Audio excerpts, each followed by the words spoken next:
Okay, everyone. So it's my great pleasure to be here. Thank you very much for invitation. So yes, I will talk today about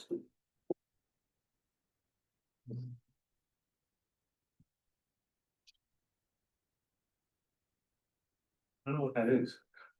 The new feature. Can I take this away? AI companion that won't go away. Are we giving analysis? Yeah. This is wrong. That's the question. Okay, so now.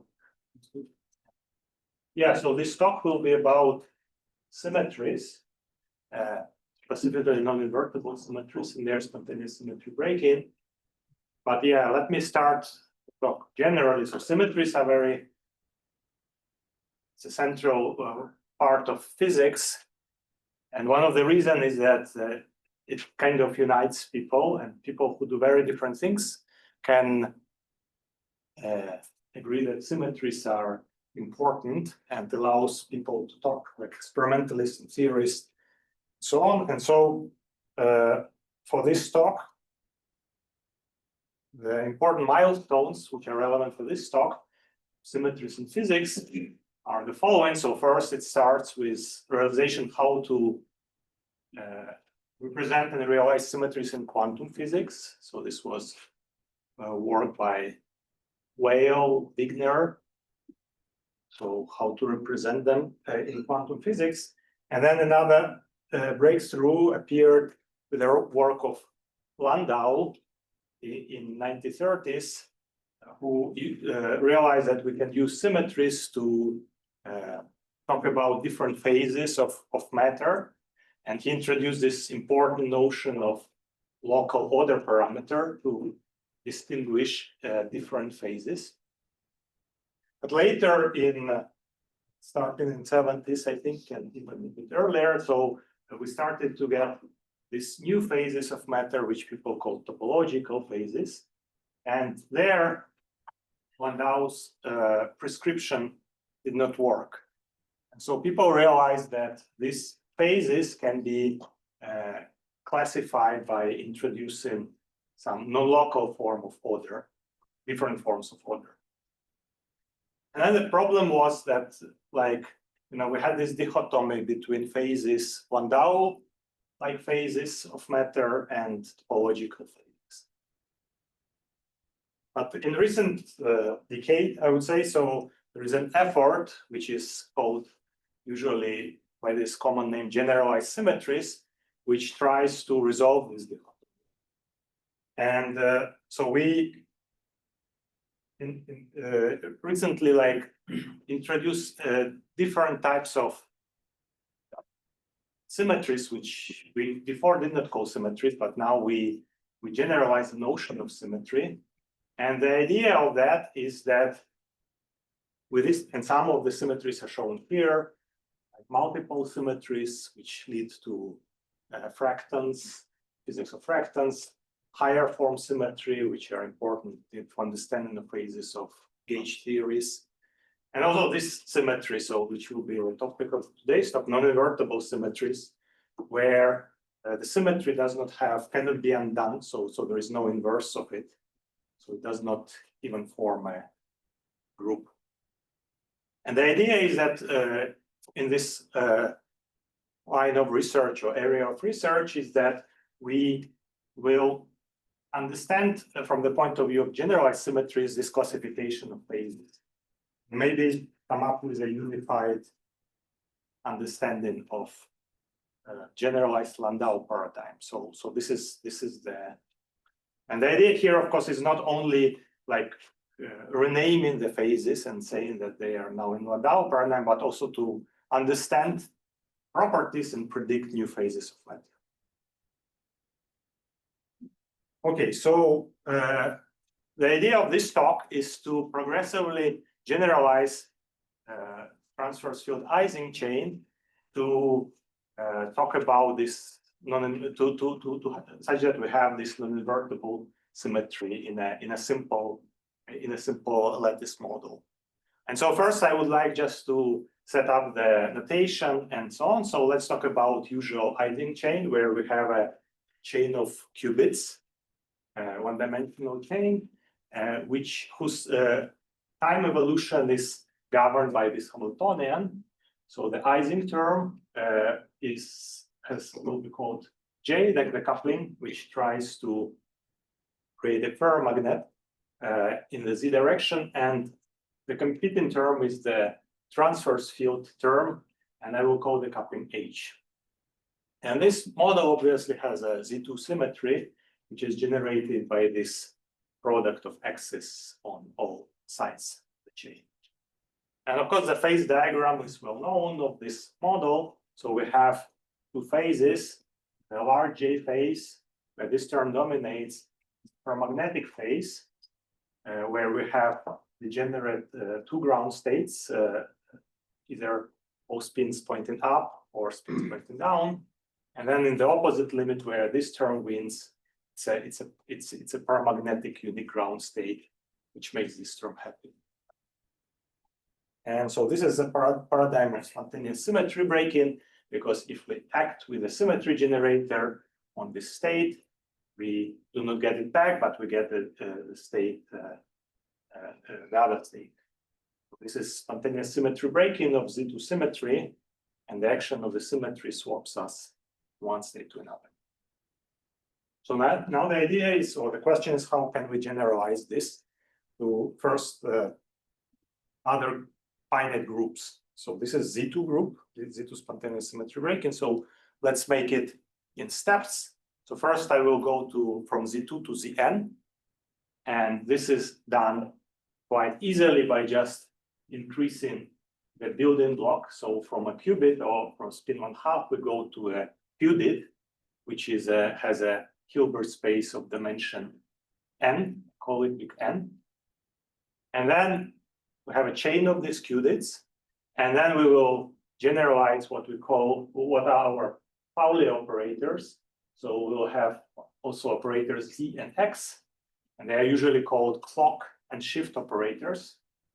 And what the clock operator does, it just, in the basis where this is diagonal, it just gives you eigenvalues, which are phases of this clock, while the x operator now goes from one state to another, so it shifts the clock. And now, using these operators, we can just write an Ising-like model, just use the called clock model, and this will realize spontaneous symmetry breaking of Zn symmetry. We have n different ground states in the phase, which is just product states of this of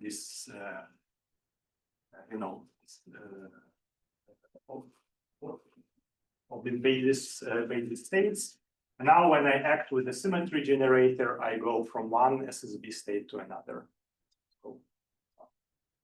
And this is the usual symmetry breaking. So there is a local order parameter, which is a Z operator, and it has a finite expectation value. And we can use it as a local order. But now the question is, how can we generalize it to a non-Abelian spontaneous symmetry breaking? So this is Zn group. This is still abelian. So the intuition we can get, or motivation how we can do it, is we'll start looking into the algebra of z's and x's, or their powers. So here you see that in this case there is this phase factor appearing, and this phase factor can be related to irreducible representation. So let me tell you how this construction can be extended to an arbitrary finite group. So imagine you have a group G, which is finite.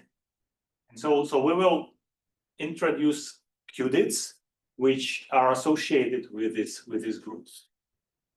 And for every element, we'll have an independent basis state, which I call G, and for every element, we'll have a basis element. So the qudit has dimension of the order of the group. And now this shift and clock operators, so x and z's, can be generalized in the following way. So we will have the action of the axis, remember, these are shift operators. They move us from one basis state to another. But here we have two subtleties. One of them is that this group is in general non-Abelian, so it matters from which side the action is. So we have two types of axes, one with the right arrow and another with the left arrow, and they will be acting in this way. So this multiplies it from the left, and this multiplies by h to minus 1 from the right.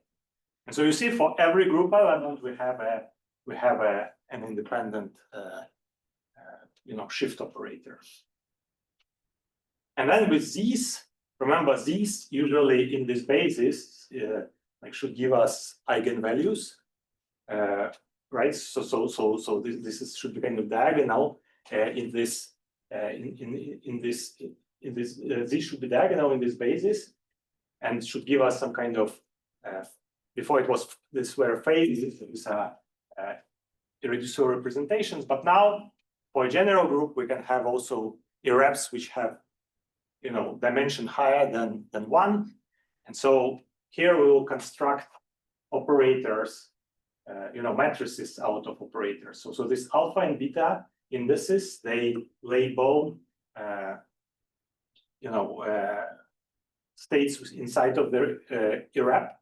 So they go from 1 to the dimension of a given irrep, and if you act, it just pulls the irrep matrix on a given state. And right, so this is something which is people call group valued qudits, and so you can associate to any finite group such a.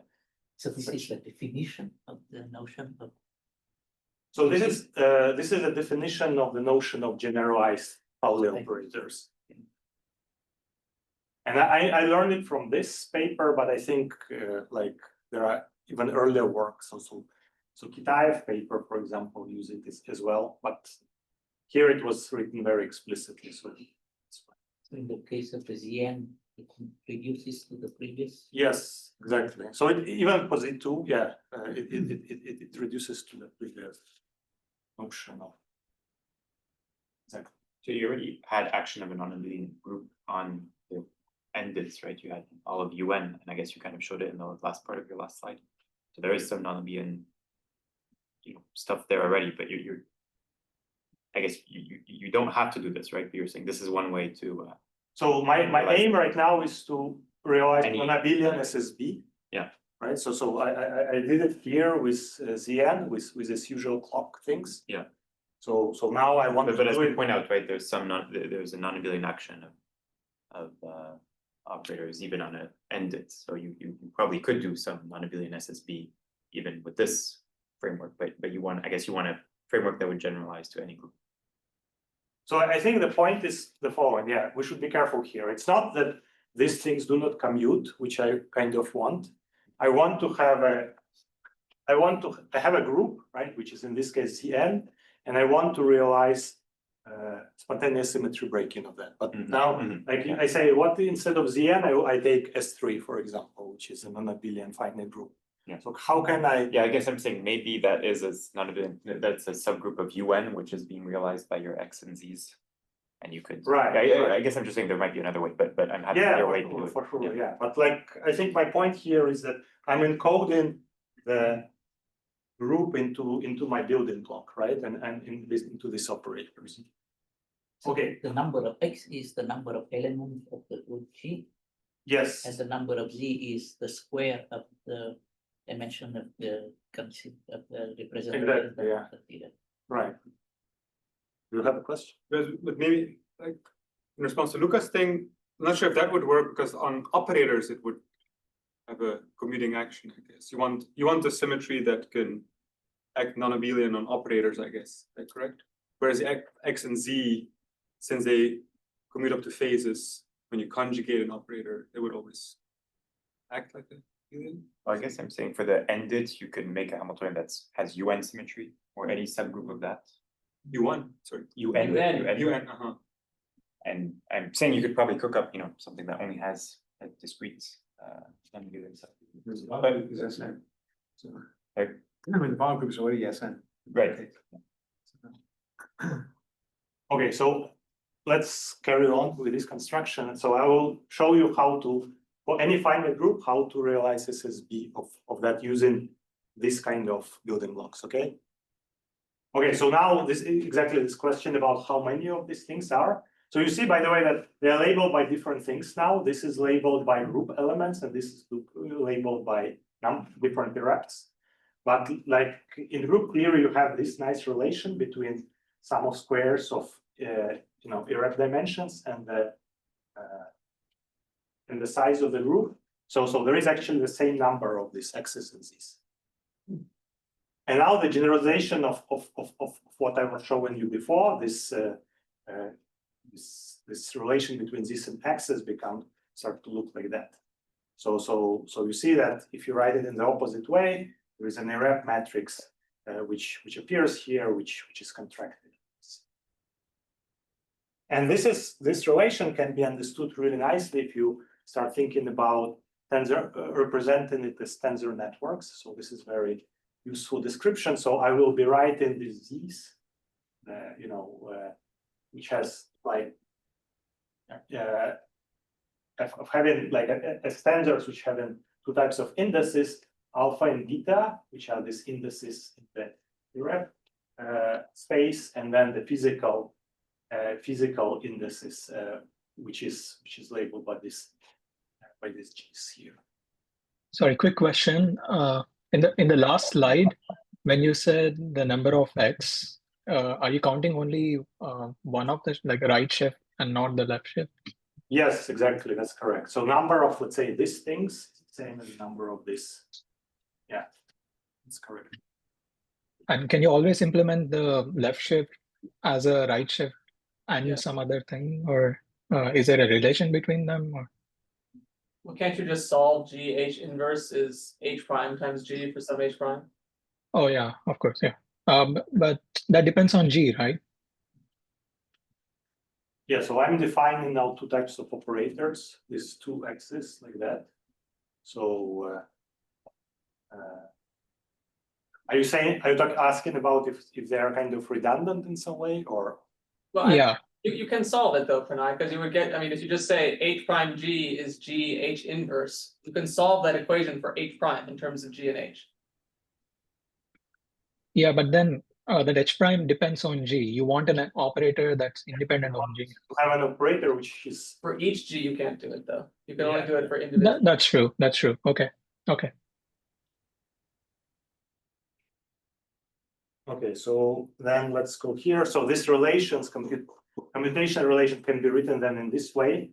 This is kind of nice because you can start writing diagrams for this. So for example, if the order, so the x acting first before z is the same as the opposite order, and here you can get this irrep matrix which contracts like that.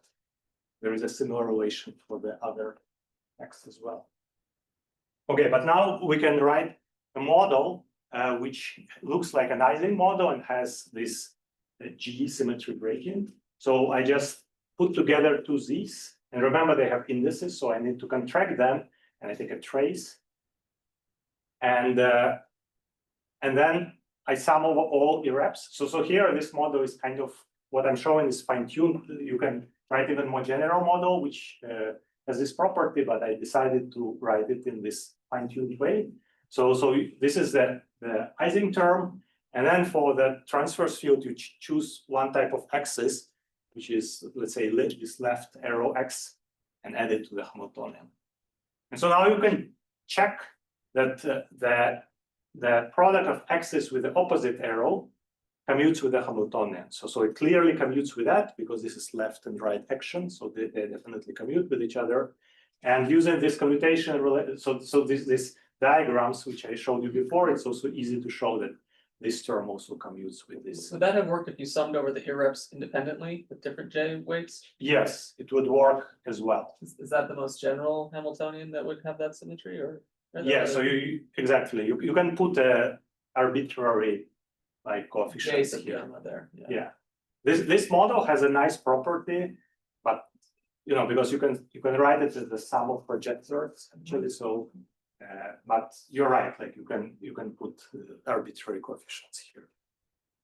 And for general coefficients, do we know the phase diagram of this theory, or? I think it will. Yeah, it actually depends because I think you can realize various types of SSB phases in this model. So we have some knowledge, but not everything. Like so, let me talk about this one because this is a nicest. Yeah. Okay, so I will ignore these extra symmetries in the following and concentrate just on this G I'm symmetry. sorry, is there something, what is nicer about it? Does it have more symmetry? It has more symmetries. Actually, has S as G symmetry, but it's not important for what I'm going to talk about today. Is it integrable? You know if it's integrable. Computing projectors. I do not know if it's in. I would be surprised if it's in. First time. Oh, Could you repeat? What do you say? Your first term is can be written in terms of commuting projectors, but not the entire Hamilton. Yeah, so this term can be written in the sum of Yeah. with the project. Okay, so what do we do now? So this is a phase diagram. So you have so what this thing do, because it tries to project on the same G's at every site.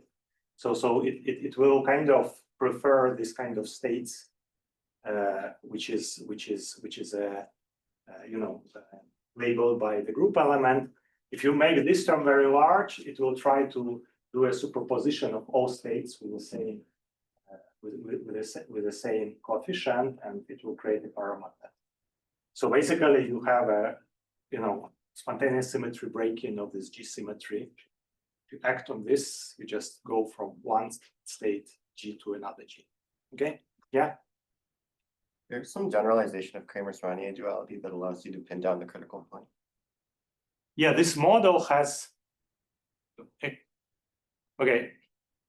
The phase transition in this case, it depends on the group, what kind of phase transition you have, but this model has a phase transition at H equal to J because I fine-tune these coefficients in this way.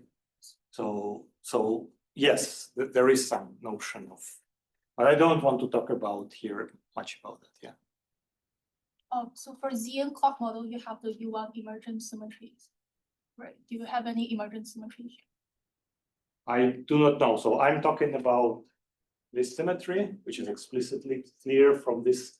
Yeah. And also, as I told you, it has even more symmetries which are not relevant for what I'm talking about today. but do you know what this, is that a second order point in the middle, and do you know what? This depends on the group, right? Somehow. So this is like a general G. So, but for smallest non-Abelian group like S3, it will be already first order phase transition. Okay, it depends really on for this particular model, because of this particular extra symmetry, it will be first order. This I know for sure. But if I start changing the coefficients, I can maybe make it second order. So it's a class of models. So for Zn for large n, it's definitely second order, right? Isn't it the critical Ising model? You mean U1 x1. Sorry, U1 x1, yeah. So in this case, as I said, like it's really sensitive to first which group you choose, and second which coefficients you put. So But I guess Clay's question is for the group Zn, doesn't what you wrote map to the usual to the first way you wrote the n qudits? yeah, that's right. And there it's a continuous transition. There, I think, yeah, there it would be like clock models, right? Somehow, but Yeah. So your statement that it's first order applies to this is related to the so okay. I do not want to go into this. I'm happy to because I wouldn't be able then. So this model has this extra symmetry, and so for sufficiently large G, you will get Potts model of very large order, and this has first order phase transition above 4. But But this one has, for Zn, you have n z operator and n x operator. X operators, right? The number of z and the number of x is the number of elements of the Yeah, group. So yeah. it's not the same as, is it this, would it reduce to the way that you wrote the model in the beginning? In the Ising model, there is only one z and one x. Right. So here, like, in the Zn group, you have n elements. Yeah, and So for every of them, you would have one term like there's this. x squared, x cubed, x. I think he's counting all. So they're all summed here. There were some here. Yeah, exactly. Mhm, Okay, which is I see. I see. Okay. Because How much more general do you need to make the Hamiltonian to get the two-cycle classification of G symmetric, G on-site symmetric? so my aim actually is go to non-invertible symmetry. So I'm not finished. So I'm interested in non-invertible. So this is still invertible symmetry. There is nothing non-invertible about it. So I need to do one more step to get to where I want, the model which I want. Okay. Which I'm doing now. So the problem is, as I said, like I want to have non-invertible symmetry. So this is a perfectly invertible non-Abelian symmetry. So what I will do is I want to get rid of that. So I will gauge it in the standard way. So I will introduce linked degrees of freedom and put on them also these G qudits and the operators, which I will denote, which acting on this gauge degrees of freedom will be called curly Z and curly X's. And then so I gauge it first and I implement the Gauss law. Okay, so which ties together matter here to the link degrees of freedom on the neighboring links. So now it's possible to resolve the Gauss law, or more specifically, we can just go to unitary gauge where the sites become trivial operators. And then out of the first operator, we have just Z. And out of this X operator, we end up with XX, curly XX. So you see that Sorry, it's kind of just to make sure, should the curly Z have a gamma over it? Like, is it the irrep gamma? here. Yes, I think I just forgot to Okay. write here. So there should be Okay. gamma here. Thank you. Yeah, thanks. So this, and so you see, we ended up with a model which looks like with a swapped, essentially.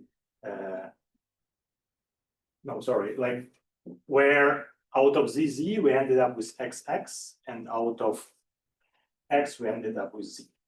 So this is a kind of Kramers-Vanier. No, it's a model with this kind of structure. Yeah. So Ising models XX terms. So why do you call it dual? They're not in general the same theory, are they? Yeah, they're not definitely the same theory. So let me I just gauge this symmetry and end up with a new theory with new symmetries. I think that, yeah, maybe let's not call it. So so this is a model which I will be discussing now. So which is of my interest. Okay, so let me rewrite it here, and I will forget about curly things. So I just write again in terms of euro. But here the important point is that XX and Z. So it's kind of transverse-field Ising model, but where the Ising term is XX. So now this model doesn't have a G symmetry because I gauged it, but it has, from our intuition for the Ising model, it should have a symmetry which is just product of these. But now this product of these, okay, first of all, they are labeled not by group elements, but by irreps, right? So for every irrep, we have an independent operator. And second, remember that these have indices. And so for larger irreps of dimension higher than 1, we need to contract them. So one can write it nicely in this kind of diagrammatic form where you just put all these tensors and you contract all the virtual indices together. Okay, so now given that they are, given that they're labeled by irreps, it should not be surprising to you to see that, like, if I compute the algebra of this, so I just multiply two r's together, so I will get, as a result, on the right hand side is it follows the rules of how irreps multiply. So we know that if we multiply two reducible representations, such as like spin 1/2 together, we get a representation which decomposes into a sum of irreps. And so that's exactly what these symmetries are doing. So they form this kind of algebra, where these ends are fixed by the property of a given group. Question for this Hamiltonian, does the sum over G, they don't need to be all have the same coefficient in order for this to be a symmetry, or can I relax those? So these G's, if they have to be the same? Those G's are the same, but there's a sum over G. Yes. Does that have to be like equal weight sum in order for this to be a symmetry, or can I? No, this is again, like, this is a fine-tuned model, so you can relax it. And so it does not have to be like that, but this is the most fine-tuned model, and it also can be written as a sum of projectors. So commuting projectors have a nice property. Okay, so what this is, and this algebra is a kind of is a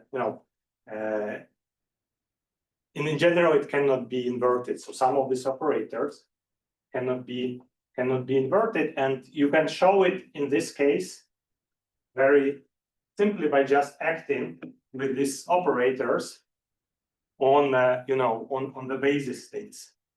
So imagine I take a chain and my many-body state is given in the computational basis by a bunch of G's. And then I act with this operator labeled by some irrep gamma. So then, from the definition of how that's the product of this, what I do is just I get a character of a group element which is just a product of all these G's together. Now we know if we start looking into character tables of non-Abelian groups, is that for every irrep dimension larger than 1, we have in this table at least one character which is 0. And this means that for every irrep like that, we have a kernel, right? Because this just is 0 and it kills the states. So that's, for this reason, explicitly you can see that the symmetry cannot be inverted. It destroys some of the states. Okay, so now the question is, so we have this non-invertible symmetry, so how can we build the SSB states? How can we break it spontaneously? And the idea is, right, so if you have an x minus z Ising, is that probably to build the SSB states, we should go to the X basis and build it in that basis.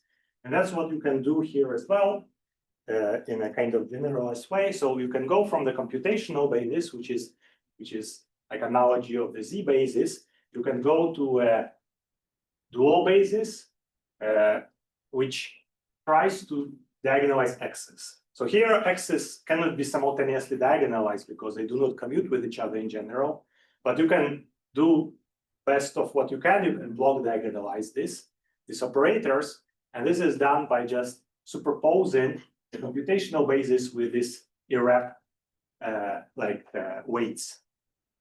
And I will denote this also this kind of states, single qubit state basis states by this kind of picture where these are the virtual legs and this is the physical leg. So this is my building block of matrix product states. And so now that XX term, which we have in the model, it tries to lock together these two gammas such that the neighboring one just are connected to each other. So it tries to do something like on the neighboring qudits, tries to do something like that, where this beta is summed over. And And then, so in order to build, eigenstates of this XX term, you just need to contract all of them together. This will make that term happy. And this is the construction of so this is an NPS state, which is built out of this building blocks made out of these rule bases.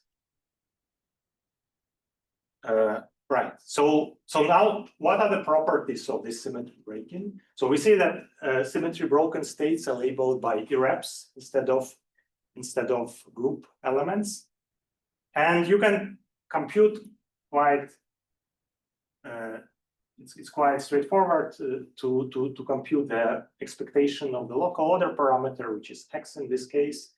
You end up that it's fixed by the character for a given SSB state labeled by the irrep. Okay, so this was all like general. So let's talk about some concrete examples. So in order to make things interesting, we'll take a finite group, which is smallest non-Abelian finite group, which is this group D3, sometimes also called D6. And this is the group of symmetries of a triangle. Right, so I show it here. So there are two types of symmetries. One of them is the reflection with respect to axis, and then there are rotations, which I call R and S. And these things do not commute with each other. And this group has 6 elements, which I kind of pictorially show here. This means that my qudit, which I will be building block of my, Ising model, has 6 dimensions, which I will be labeled by these elements of the group. So now I told you that SSB states of this non-invertible symmetries are labeled by irreducible representations, and this group has 3 irreps. 2 of them are one-dimensional, the trivial one and the sign representation. And then there is a 2-dimensional irrep, which is exactly the geometric action on this triangle, which I will call E. And now, if I multiply irreps together, I get this following table. And if you multiply 2 E's together, you see that this is decomposes into this 3 irreps. And this tells us that this is a non-invertible symmetry, which we would like to study more. So this will be my example. And this is an example for which we did numerics. So we constructed this, chains, infinite chains of qudits based on this D3 group, and performed infinite DMRG calculations on that. And so here is, for example, calculation of the, how the order parameters behave as a function of the H over J. And as I told you, at 1, there is a phase transition happening, which you can see the order parameter just disappears. Wasn't this something you could derive analytically? So you can derive analytically the value in the limit of large J. Yeah. Right? That's and the phase transition point. The phase transition point we can also now derive analytically, but when we studied it, we first found it numerically. Okay. Any questions? Yeah. Is this first order? It looks kind of first order. It is a first order phase transition, yeah, which is quite soft. I can tell you more later about that. Yeah, question. So do you understand the entanglement of the symmetry, both of the symmetry broken states and of the symmetric cat states? No, these are really SSB states. Mm-hmm. So we do not look into the cat states. So but first, the symmetry broken states, do I understand correctly, they have entanglement because of the some of them. So I will talk more about it. The E state has entanglement in it, yeah. Because it's associated with a high dimension of a rep. Okay. So that's what I want to talk now. So what is special about it? So this local order parameter looks like just usual SSB, but there are interesting things about it. So first of all, like when you act on the SSB state with a symmetry, usually for usual on-site symmetry, so not on-site unitary symmetry, you just get a different SSB state. But here what happens is you can get a cat state, so you can get a linear superposition of SSB states, which are fixed by these coefficients and CAB.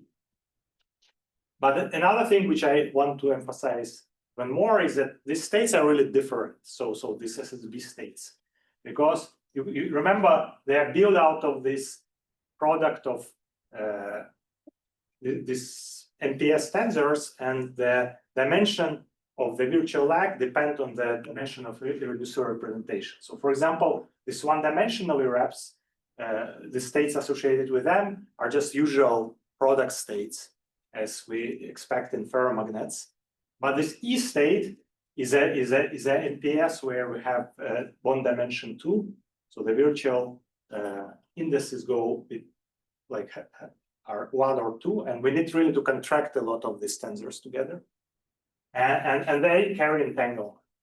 So and this is like a special things about this symmetry breaking of non-invertible symmetries, because these states which are associated with a high dimensional irreps, they have all these properties which we know from symmetry-protected topological phases, although this is not a symmetry-protected topological phase, right? So this is SSB phase. So they have edge modes if you study them on open chain. They have entanglement spectrum degeneracy, and they also have this non-local string order parameters. So all these properties these states have. Okay, so how does it work? So for example, if you study it on an open chain, you need to end, right? And there will be this indices which are sticking out for the finite chain SSB states. And so now they have not only irrep index, but also the alpha and beta. And with local operators, you can swap these alphas and betas, and the open chain, there are more states on the open chain than on the closed chain. So, and you can manipulate with these indices and with these states by acting with local operators on the left and on the right. So these are so-called strong zero modes and fractionalization of the. Yeah. Not to jump ahead, so I don't know if you're going to talk about later, but is there a symmetry I can think of that protects these features of this entangled state? Like for usual SPTs, right? You say like as long as preserve this symmetry, the edge modes will be robust. Yeah, I think it's this non-invertible symmetry, which is broken spontaneously. Yeah, but then if it's broken, it can't. Is there some piece that remains? Because no, I think like I'll try to make a comment on that. I think that the nature of the symmetry is different to. I will get to that, okay? But I think it's really this non-invertible symmetry which protects this. Even though it's broken. Yeah, exactly. You'll get to it. Yeah, I'll try to make it. Yeah. So another thing is Another thing is entanglement spectrum. So if you cut your system in half and study the Schmidt eigenvalues, it's known for SPT states that they have robust entanglement degeneracies, and that's exactly also what we see here. So for this state E, the one which is associated with a non-trivial irrep, we have robust degeneracies in the entanglement spectrum, and also we have this string order parameter. So and now I will try to argue why it appears also in this Rubin's question, like how come that it can happen simultaneous, like in the SSB state. So the origin of this, like there are different states, can be traced to the following. So if you have an ordinary symmetry, like invertible symmetry U, and you act on some local operator with that, you expect that it will transform into some representation, which I can write in this form. So from local operator, you get a bunch of local operators as well. But if you try to do it with this, non-invertible symmetry, so you put, let's say, our axes here, which are local operators, and you act with a non-invertible generator and work out what is on the right-hand side, you will get not only local operators times the symmetry, but also a whole string operator times the symmetry. So the multiplets of the symmetry, of this non-invertible symmetry, they contain simultaneously both local and non-local operators. And so if you get into the phase where some local operator gets a VEF, you also have a non-local VEF as well. So it's this property of symmetry that contains both local and non-local operator, which kind of allows you to have non-trivial entanglement even in the SSB phases.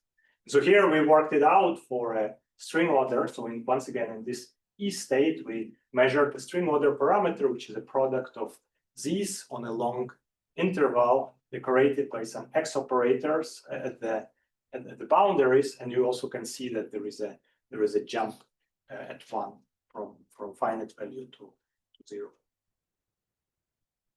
Okay, so how much time do I have? I think I'm kind of running over time. 10-ish plus minutes. 10 minutes? At least sort of oil. Yeah, so let me try to wrap it up. So one thing which is interesting in this model is also the nature of domain walls between different SSB states. It's also related to what people call defects in symmetries. So the interesting thing is that, like, if I kind of create a domain wall, between the state which has associated with a higher dimensional irrep and a trivial and a one-dimensional irrep, there is this sticking index. So the domain wall has kind of internal Hilbert space. And now if you kind of try to put these two domains together, you have this domain, you have a Hilbert space of these two defects. And similar how we do it with spins, we can decompose this total Hilbert space into irreducible defects. So this means that if I fuse the domain walls together with different sticking links, I kind of can end up with a bunch of different results for the resulting domain wall. So domain walls, they fuse as non-Abelian anyons. So you have several. Here you have a whole sum of the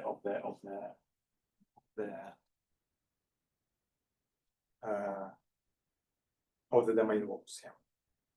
Okay, so I want to, before finishing, I would like to talk about relation to experiment. So can we realize it in experiment? And so what kind of is nice is that recently people started to, actually in various platforms, there is a lot of work now on qudits. And one particular experiment which I would like to highlight, because we started to interact with them, is an experiment, trapped ion experiment in Innsbruck. So they have these ions, these calcium ions, which have this electronic structure. And so they are able to, they have access to all these states, which you can see here, these S states and these states.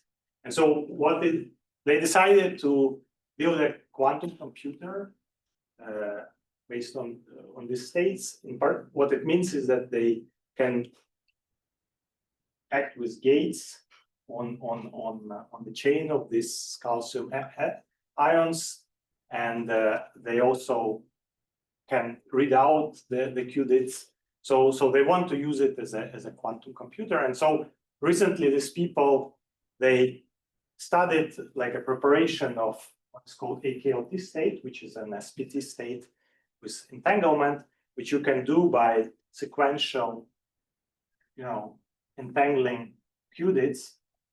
Like AKLT, it's three qudits, or like 3 states with ancilla.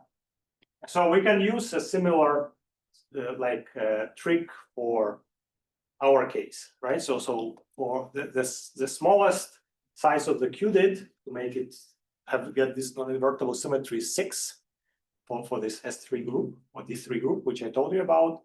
And these people have access to 8 states, so they can they can do it, and then we can measure local and non-local order parameter after repairing, let's say, this E state, which is the interesting entanglement state.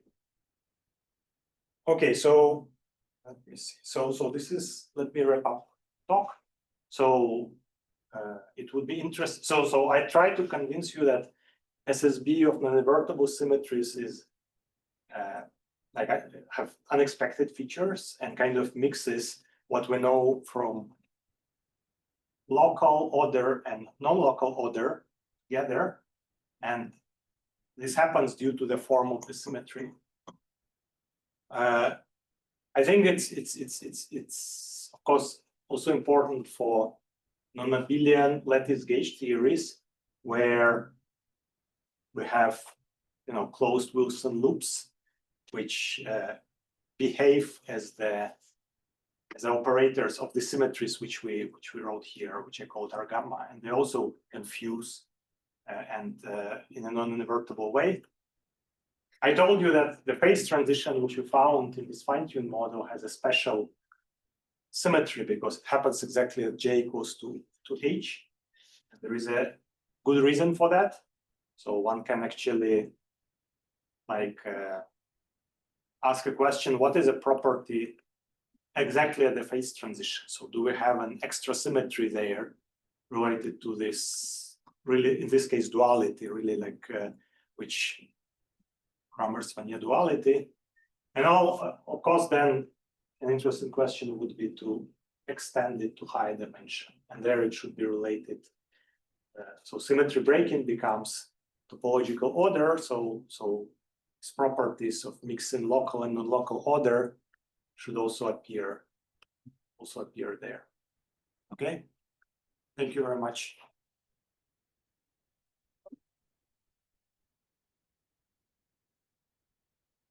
Yeah. So you discussed one phase which has spontaneous symmetry breaking of rep G symmetry. Is there more than one phase in general? Yeah, there are more phases.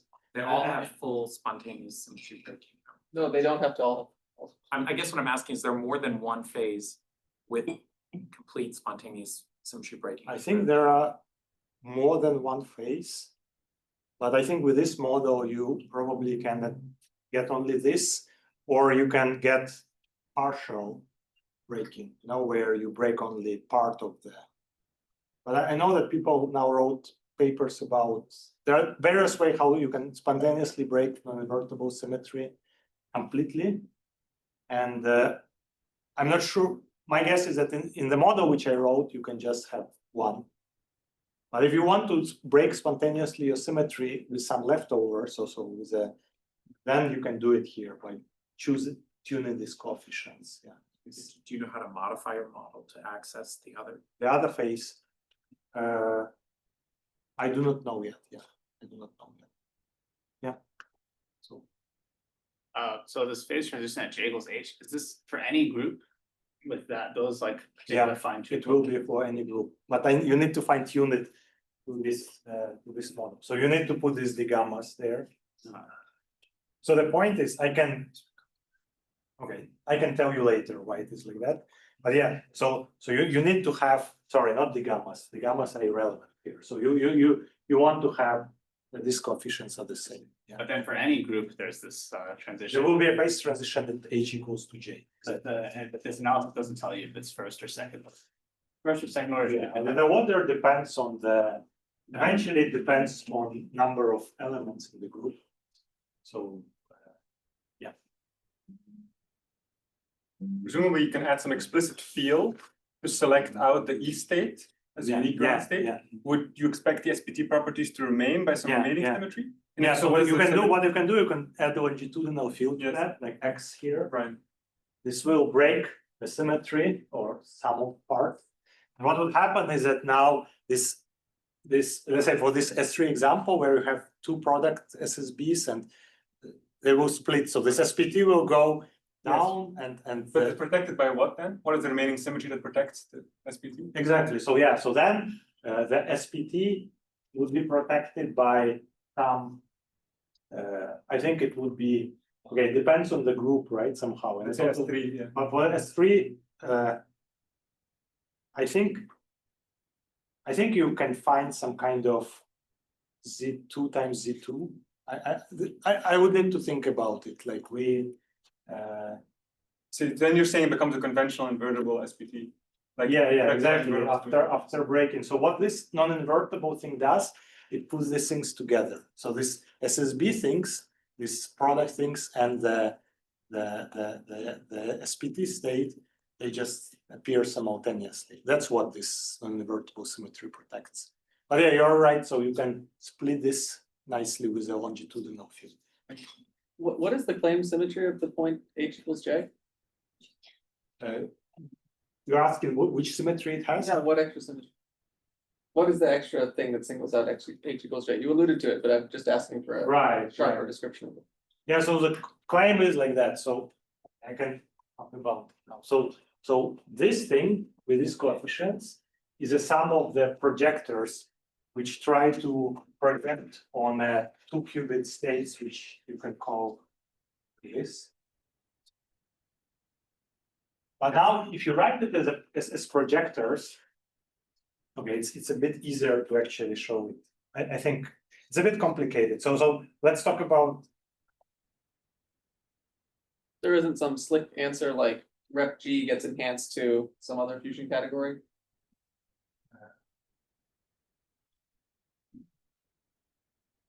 Yes. So what I can say is like that. So let's take the model which is not gauged. So this model, although it's written in terms of these gammas and so on, because it's sum of projectors on, if you wish, GG states.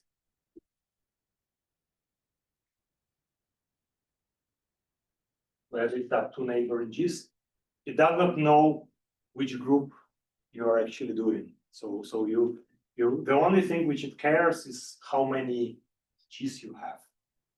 And so that model has a, like a Kramers-Vanier duality, or if you take a Z group with this number of elements, it will have a Kramers-Vanier duality under exchange H and G. But there's not a fusion category like that for a non-Abelian G. Right, but like you can. There isn't a valid fusion rule. Yes. So. Okay, let me try to write something. If G were Zn, I would understand what you meant, but.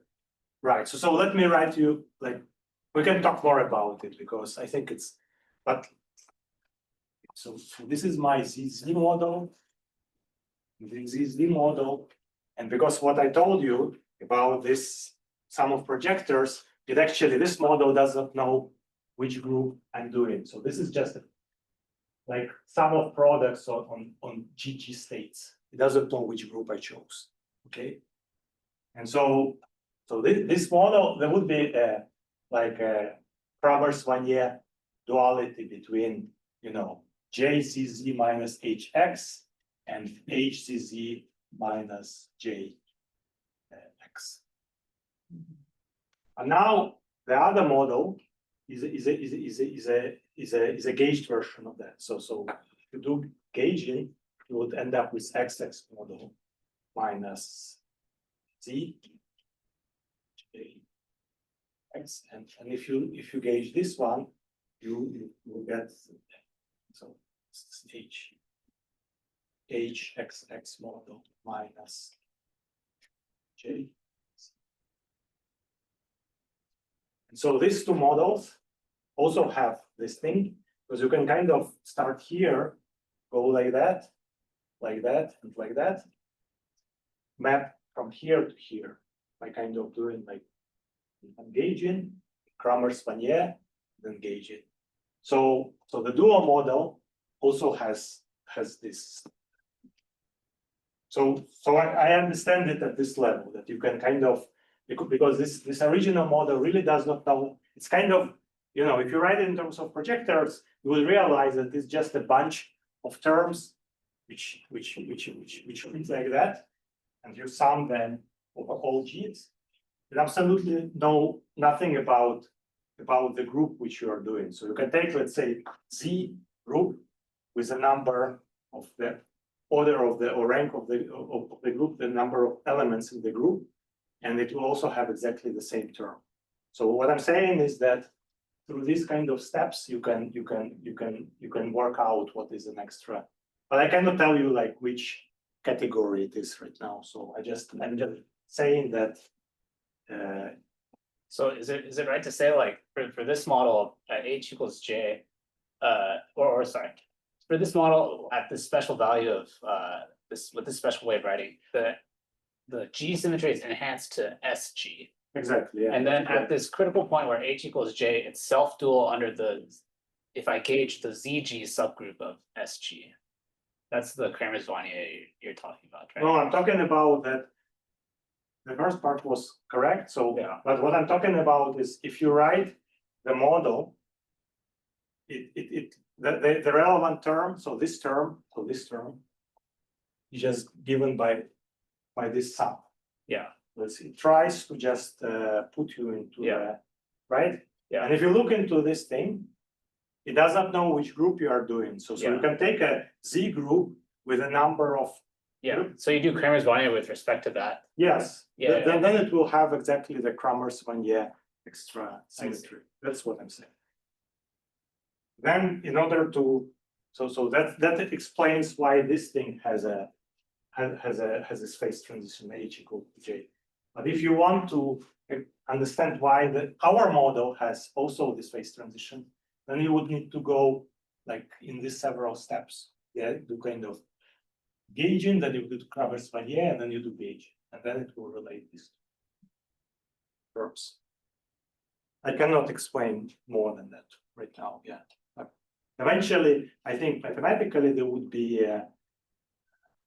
But I don't know. This is kind of confusing because on the lattice, isn't even the usual Kramers-Wanier not a ordinary category because it has these translations. I'm doing all your talk in the continuum for me, so. Okay, but the problem here is that these are first order phase transitions, so there is no like critical theories here. Yeah. What are you? Which symmetry are you gauging? Are you gauging the invertible one or the non-invertible? You mean in my construction here, I was gauging this symmetry. So you Invertible. have a different G at each side. Is that what you mean? Yeah, so I did a usual thing which we gauge a symmetry, right? So I introduced length degrees of freedom, where so here is a typo. There is a down here. So where my gauge field live, and then I introduce a Gauss law constraint for every group element G. Okay, that's what I did. And then I ended up with this result. Yes? Do you see a similar behavior if you gauge the charge conjugation of a block model? Yeah, The so. block model also has a visual group. Right. Charge conjugation, you also get some category of symmetry. Yeah, I think, yeah, we did not do that. So yeah, we did not gauge the charge conjugation symmetry. So when your you change your D6 to D8, what happens to is there a critical region? If we would change You increase the components, right? so you want to change the symmetry group from triangle to square. That's what you're asking. Yes. Do you see similar? Yeah, like the construction would be exactly the same. It will be just that the number of SSB states will be different. So in critical, you see first order phase transition, but maybe you will see a continuous phase transition. I don't think we will see a continuous phase transition. I think it will be always, because eventually the order of the phase transition is related to this in this fine-tuned model. So that's the order of the phase transition is fixed by number of elements. So it's essentially in the universality class of, well, there is no universality class. It's just like first order phase transition. It's like if you take Potts model with a of order number of group elements. So in this case, the number of group elements for D8, what you call D8 would be 8, right? And this has a first order phase transition. So I think we will, for all non-Abelian groups, for this fine-tuned model, which I wrote, I would get a first order phase transition. If I would change the coefficients there, I might get a continuous phase transition. That's possible.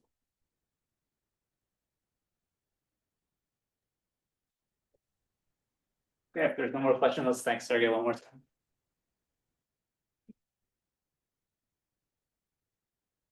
Thank you very much for all these questions. This was very